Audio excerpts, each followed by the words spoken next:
Portal GA e Instituto Arte Musical apresentam programa Papo de Quinta. Oferecimento Grupo Macedo, construindo sonhos, cultivando o futuro.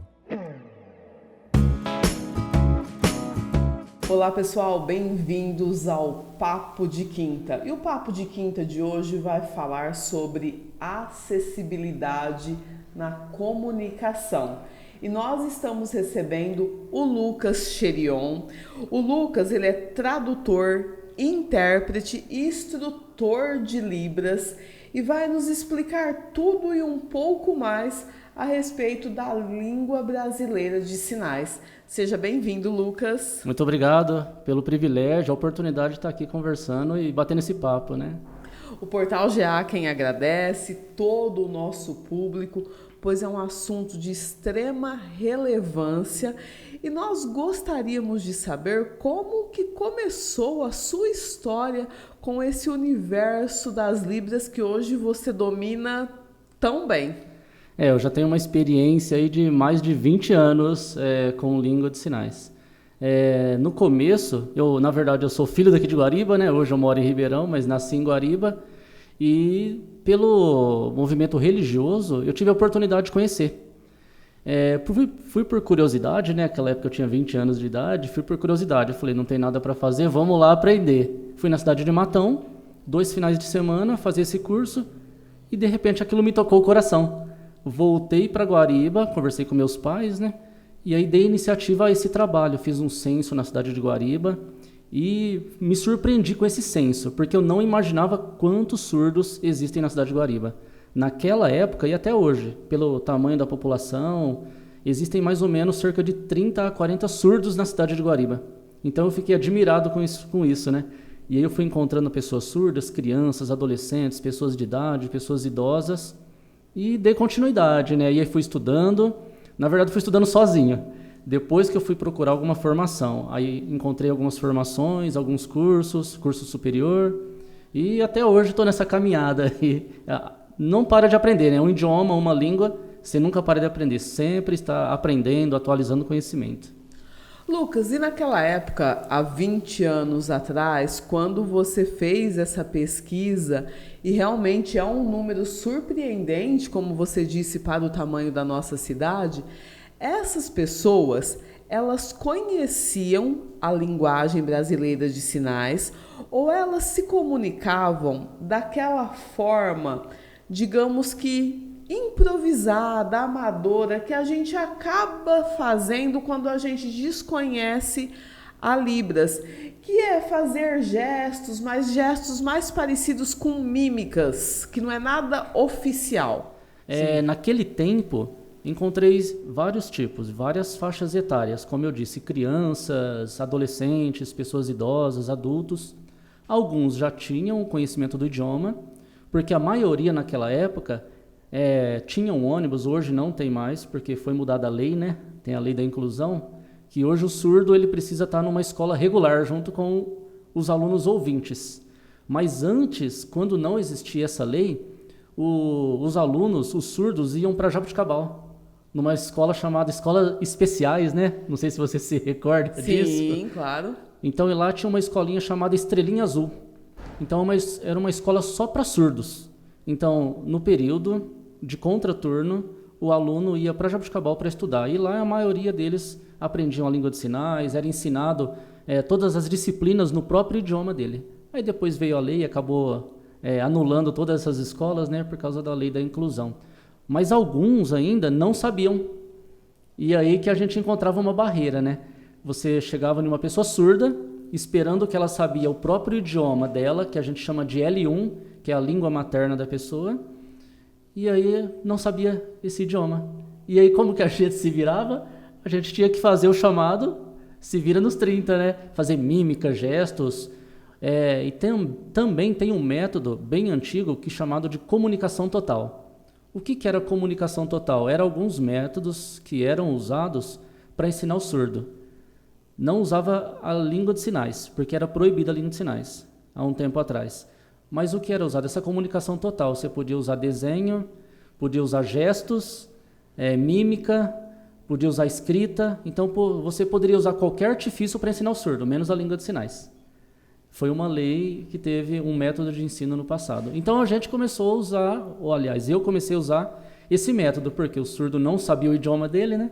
Então comecei com a comunicação total, para dar um jeito de eu conseguir me comunicar com essa pessoa. E aí foi dando certo, né? E aos poucos, aí foi implementando a língua de sinais. Aos poucos foi alfabetizando esses surdos aqui na cidade de Guariba. E deu certo, foi sucesso, viu? E de onde surgiu as Libras? Porque a sigla, ela fala Língua Brasileira de Sinais. Então, logo, às vezes nós achamos que ela teve origem no Brasil justamente por causa do nome. Mas onde ela surgiu? Na verdade, é Libras, Língua Brasileira de Sinais, como você bem mencionou. Talvez alguns pensam, mas será que a língua de sinais não é mundial, né? Não é uma língua mundial? Na verdade, não é. Existem mais de 46 tipos diferentes de língua de sinais. Por exemplo, a língua brasileira de sinais, língua americana de sinais, língua espanhola, ucraniana, russa, a francesa. E a nossa língua de sinais, ela veio para o Brasil lá em meados, quando Dom Pedro estava aqui, Dom Pedro II. Então, a pedido de Dom Pedro, porque existiam as famílias nobres naquela época, e já existiam filhos surdos desses nobres. Então, esses filhos surdos, eles tinham que catequizar eles, ensinar, alfabetizar, eles tinham que se confessar na igreja. E como vai se confessar se não sabe nem o idioma? Então, trouxe um professor surdo da França, Rouet, o nome dele é Rouet, e aí começou a ensinar os surdos aqui do Brasil. E aí essa mistura da língua de sinais francesa com a língua de sinais brasileira, foram surgindo os sinais aqui no Brasil. E aí surgiu a língua brasileira de sinais. E aí em 1857, lá no Rio de Janeiro, foi fundada a primeira escola de surdos no Brasil. Olha que interessante, quanta história que envolve um assunto que para muitos é tão recente, mas chegou no Brasil desde a época de Dom Pedro II. Lucas, a alfabetização em Libras. A criança, ela nasce surda e vamos supor que ela não tem nenhuma perspectiva de, mediante a tratamentos de saúde, tratamentos auditivos, vir a ouvir. A partir de que idade a gente consegue começar a ensinar Libras para a criança? Então vamos lá, uma boa pergunta, viu? Muitos têm essa curiosidade mesmo. Como será que eu vou alfabetizar uma criança que nasce com uma deficiência de nascença ali, surda, né? E muitas crianças às vezes ficam surdas por causa da meningite. A maioria é meningite ou rubéola, né? E aí acaba a criança ficando surda com uma surdez profunda. É irreversível. E aí como que eu vou alfabetizar? E agora? E as famílias? É um tema bem difícil, né? Os pais ficam preocupados, acabam ficando assim arrasados, porque eles tinham uma perspectiva de criação para os filhos. E de repente o filho se depara com um filho que é surdo. Mas e a alfabetização, como fica? É do mesmo jeito da alfabetização do português. O correto, como eu havia mencionado antes, então descobriu ou encontrou que uma criança é surda, não deve inserir o português já logo de cara para essa criança. Porque se você ficar naquela metodologia da maioria do português, não, eu quero inserir no meu filho o português. Cognitivamente, ele vai ficar atrasado, e vai ficar muito atrasado. Porque o português, para uma criança surda, na verdade é a segunda língua dela. E como você vai se desenvolver cognitivamente, psicologicamente, se estão te inserindo uma língua que não é sua? Fica difícil, né? Então, o correto a se fazer com uma criança surda é alfabetizar ela no próprio idioma. Então, uma criança surda, ela não ouve nada, é surda bilateral, totalmente, profundo. Então, começa com imagens. Começa justamente com gestos. E aí você aponta para a criança, ó, isso é esse sinal, isso é aquele outro sinal. Você vem com figuras para a criança. E paralelo a isso, o português. Então a primeira língua dela tem que ser a Libras, para ela se desenvolver. E paralelo, o português, porque é a língua onde ela vai estar inserida, né? É a maioria da sociedade, é onde ela vai viver, o círculo dela é todo o português, então é importante ela aprender o português também, mas primeira língua deve ser a língua de sinais. E nesses casos, como a gente é pego de surpresa quando uma criança nasce com algum tipo de deficiência, tão logo os pais, os responsáveis, o núcleo familiar também tem que correr para se alfabetizar, para conseguir alfabetizar aquela criança. É aí que a gente vê um problema. Eu já me deparei nesses 20 anos com vários tipos de famílias, com vários tipos. E a maioria não sabe língua de sinais. Aqui em Guariba teve um caso de um surdo que eu encontrei ele com 34 anos. Imagina você encontrar uma pessoa que é surda, eu até arrepio de lembrar. Você encontrar uma pessoa de 34 anos que nunca conseguiu se comunicar com a mãe, que nunca conseguiu falar um eu te amo para a mãe. E a mãe nunca conseguiu falar um eu te amo, por causa da barreira da comunicação. E aí, como é que fica a sensação, né? Difícil. E aí a gente encontrou esse surdo. Quando eu cheguei lá, foi até interessante, eu vou contar essa história. Cheguei lá, a mãe falou assim, não, meu filho é surdo. Eu falei, a gente pode conversar com ele? Pode. Mas ele é bravo, ele é irritado, ele é nervoso, ele toma remédio forte para ficar calmo. E eu pensei, caramba, que tipo de pessoa é essa, né? Será que ele tem só surdez? Deve ter algum outro tipo de deficiência. E aí ele veio, né? Veio aquele rapaz de 34 anos, a sobrancelha franzida, jeito de bravo mesmo, né? Ele já veio me encarando, o que você quer? Tipo assim, né? E eu falei, não. E aí fui usando a mímica, porque eu percebi que ele não sabia nada de Libras. Não sabia nada. 34 anos. Não sabe português e não sabe o próprio idioma dele, que é L1. Eu falei, vamos usar gestos. Vamos usar os recursos que a gente tem. Comunicação total com esse surdo. E aí fui usando. Ele foi aprendendo aos pouquinhos, gradativamente, e aos poucos. Algumas visitas, depois de um mês, esse surdo já estava sorrindo. Chegamos lá um dia, a mãe até fez cafezinho para nós. E aí falou assim, eu não sei o que vocês fez com o meu filho, mas não está tomando mais remédio, aquele homem bravo deixou de existir, ele agora é calmo, é alegre, sorridente. Tudo por causa do quê? Da comunicação. E aí eu incentivei a família, né? A família precisa aprender. Mas a maioria das famílias não querem aprender, por causa de um tabu da sociedade, né? Porque antes, lembra que eu falei de Dom Pedro? Naquela época, até um pouco antes de Dom Pedro, lá na Europa, as pessoas que nasciam com deficiência eram consideradas monstros da sociedade. Essas pessoas eram isoladas da sociedade. Meu filho nasceu surdo, eu vou esconder ele. Eu tenho vergonha, porque nasceu com uma deficiência. E esse tabu continuou até alguns anos. Infelizmente, ainda existe, viu? Ainda existe esse tabu de uma pessoa nascer não só com a surdez, mas com qualquer outra deficiência. A família quer o quê? Quer esconder. Talvez por falta de informação, né? Por isso que é importante essas informações, esse podcast é fantástico, né? Para falar sobre isso. Mas, como você perguntou, as famílias, a gente orienta sempre as famílias a aprender, para conseguir se comunicar com o surdo, ter uma relação de família mesmo, né? Aquela troca de conversa, troca de sentimentos. Como você vai expressar sentimento se você não tem comunicação? Então a comunicação é a base de tudo. E eu incentivo muito as famílias a aprenderem também. E falando em tabu, existe também o tabu. Por que eu vou aprender Libras? Por que eu vou fazer um curso de Libras? Se na minha família não tem ninguém surdo, se no meu núcleo familiar não tem ninguém surdo. Porque, pessoal, você pode se deparar com uma pessoa surda em qualquer lugar, no ambiente de trabalho, na escola, na igreja. Você pode se apaixonar e vir a casar com uma pessoa surda.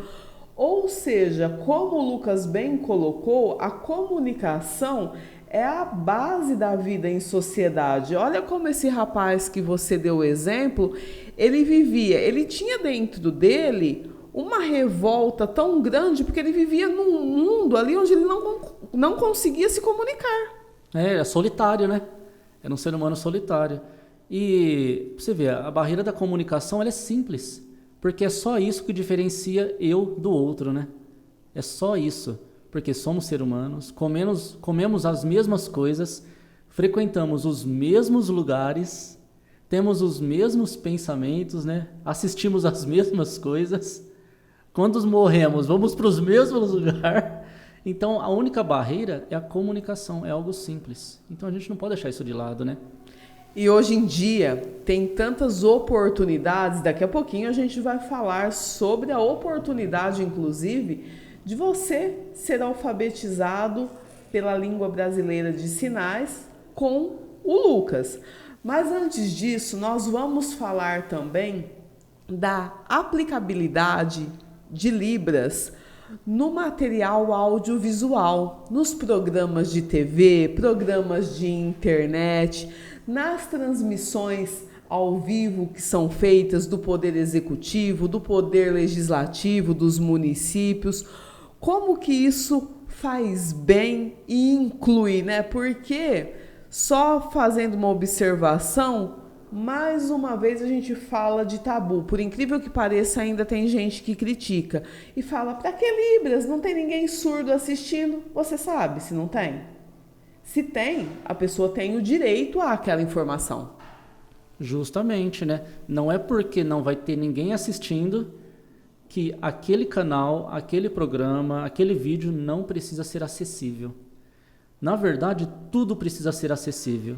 A LBI, Lei Brasileira de Inclusão. Então, qualquer atendimento, qualquer transmissão precisa ser acessível. Não importa o que seja. Por exemplo, hoje a gente costuma ver nas época de campanha eleitoral, o pessoal coloca bastante acessibilidade. Mas será que é só nesse momento? Não é, né? É em todos os momentos. Por exemplo, o surdo gosta de assistir uma televisão? Gosta. Assistir uma novela, um filme, uma série, precisa ser acessível. Porque ele quer ter informação. Imagina só, vamos fazer uma comparação, uma analogia. Aqui em Guariba a gente mora perto de um vulcão. E aí você escuta uma notícia na televisão que aquele vulcão explodiu. Então você escuta a notícia. Mas aí o surdo não escuta. Como é que ele vai se salvar? Todo mundo que ouviu consegue se salvar. Porque uma notícia, um vulcão explodiu, vamos correr, a gente ouviu. Mas e o surdo que não ouviu? Como é que ele vai se salvar dessa situação? Então, acessibilidade e inclusão salva vidas. É uma coisa tão simples, né? É comunicação, mas comunicação salva vidas. Por exemplo, existem relatos de bombeiros que sabiam a língua de sinais e por ele saber, ele conseguiu salvar a vida de um surdo. Se fosse um bombeiro que não sabia, ia perguntar para o surdo não ia falar e a comunicação não ia bater, né?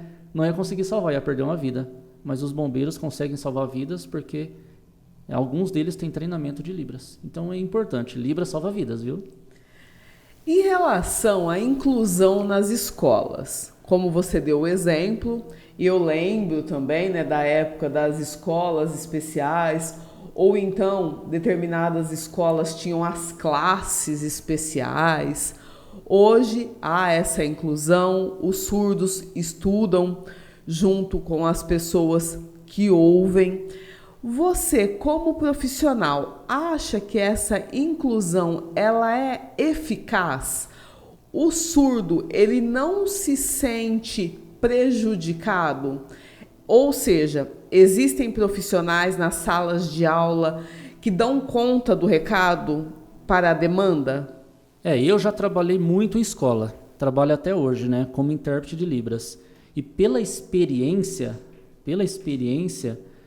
na verdade existe uma inclusão, né? Não é uma inclusão completa, é uma inclusão entre aspas. Porque será que seria praticar a inclusão só colocar um intérprete na sala de aula para o surdo? Isso não é inclusão, né? Inclusão seria treinar todo o corpo docente, pelo menos a comunicação básica. E também os alunos, pelo menos a comunicação básica. Porque, por experiência, o que acontece com uma pessoa surda? Eu estou na sala com o surdo, só eu sei Libras. E aí o surdo, quando quer se comunicar, ele vai só para quem? Só com você. Ele se sente excluído da turma, dos outros professores, do corpo docente, como você falou. Dá um trabalho, o professor deu um trabalho. Aí a galera, ele se reúne tudo em grupos e o surdo acaba ficando de lado. Muitas vezes eu tenho que ir lá no grupo, pedir para o grupo colocar aquela pessoa surda junto com eles, porque o surdo acaba ficando excluído. Porque até os outros alunos, eles ficam com receio, eles não sabem se comunicar no idioma e eles ficam pensando, e se eu falar alguma coisa errada? Mas eu não sei me comunicar, eles acabam ficando com vergonha também. Então é difícil. Existe a inclusão, mas uma inclusão assim, meio maquiada, sabe? Uma inclusão que ela pode ser extremamente melhorada a partir do momento que for exigido essa alfabetização em Libras de todos os que estão no ambiente escolar. Esse é o correto, sim, esse é o correto. Pelo menos o básico, né? Eu já me ofereci até algumas escolas, eu ensinava os professores. Alguns professores, assim, são diferenciados, né? Eles chegavam em mim e perguntavam, Lucas, o que eu posso fazer? Como eu posso adaptar o meu material para essa pessoa surda? E aí eu ajudava o professor, alguns alunos também. E eu sempre tomava a iniciativa. Alguns intervalos, alguns dias que a pessoa surda não ia, o aluno surdo não ia na escola, eu pedia para o professor, pode encerrar a aula uns 10 minutinhos antes? Porque eu vou ensinar algumas coisas básicas de Libra para os alunos. E isso acontecia, né? E depois os alunos assim quebravam aquele gelo. Ah, mas é simples assim, não é tão difícil? Então eu ajudava. Então sim, a inclusão ela pode melhorar. Não precisa muito, né? É um pouquinho de esforço, a gente consegue. E como você também é instrutor de Libras, inclusive você dá aulas aqui em Guariba, no Instituto Arte Musical, eu gostaria que você falasse a respeito das suas aulas e, além de falar a respeito das aulas, nos passar uma noção como você se referiu ao nível básico. Quanto tempo a pessoa que é totalmente leiga ela leva para ela conseguir uma comunicação básica com o surdo que é alfabetizado em Libras? Então vamos lá, aqui no Instituto Arte Musical, né, fiz uma parceria aqui com o pessoal e tá dando super certo, viu? Tá dando super certo. Já temos 3 meses do curso básico, estamos encerrando a semana que vem e a gente vai ter até uma confraternização da turma, viu? E o pessoal tá gostando muito mesmo. A galera ficou assim, admirada, ficou entusiasmada demais, que não imaginava que o mundo da língua de sinais, o mundo do surdo era tão fantástico. Então basta querer, né? E as aulas são bem dinâmicas, bem interativas, a gente tem muita atividade. As meninas, eu dou sempre tarefa para elas, né, de casa, então elas vêm bem entusiasmadas e é bem legal as aulas. E assim, a pessoa chegou aqui, leiga, eu não sei nada, mas tenho vontade. Nesses 3 meses, que é o inicial, a introdução da Libras, você já consegue se virar com o surdo. Você, por exemplo, assim, não vai passar fome. Você não vai deixar a pessoa isolada. Não vai deixar a pessoa isolada. Você já vai conseguir ter uma comunicação breve com a pessoa. Saber o nome dela, perguntar onde ela mora e ajudar ela na necessidade básica. Então isso você já vai conseguir fazer. Você não vai sair em 3 meses fluente, né? Isso exige um tempo, claro. Mas nesses 3 meses, você, te garanto para vocês, viu? Já vai conseguir uma comunicação inicial. E aqui no Instituto, a gente fez essa parceria que está dando super certo. Toda terça-feira, a gente está tendo aulas aí das 7h30 às 9h30. E os alunos, assim, estão amando as aulas, viu? Estão gostando bastante. E também, esses dias atrás, a gente deu uma palestra aqui em Guariba. Porque no dia 26 de setembro é o Dia Nacional do Surdo. E eu vim dar uma palestra lá na Câmara e foi muito legal. A galera aceitou bastante pessoas foram e a gente fez uma interação com o pessoal. Surdos de Guariba, foram 10 surdos de Guariba. O pessoal nem imaginava que tinha esses surdos aqui. Exato, porque geralmente a gente conhece 1, 2. E aí deu bastante surdos, que eu conheço alguns, né? Aí um foi chamando o outro. E aí foi bem legal essa interação, hein? O pessoal gostou bastante dessa palestra falando sobre inclusão e acessibilidade. Foi show de bola. E por falar em curso, você vai ver aí no rodapé o contato do Instituto Arte Musical, o contato também do Lucas, o Instagram do Lucas, o Instagram do Instituto Arte Musical. À medida que vocês forem assistindo, vai aparecer tudo para você ter os mecanismos para entrar em contato e ingressar no curso, porque novas turmas vão sendo formadas. Imagino eu que essa turma básica ela vai evoluir para uma turma intermediária. Sim, a gente já abriu as inscrições, falando nisso, viu? Já abriu as inscrições. No último dia 15, a gente fez um workshop direcionado para atendimento dos empresários de Guariba. Atendimento, por exemplo, você tem um comércio. Se chega uma pessoa para comprar com você e você não tem acessibilidade, seu comércio não é acessível, perdeu venda. Então a gente fez esse workshop e foi show de bola, viu? Foi fantástico.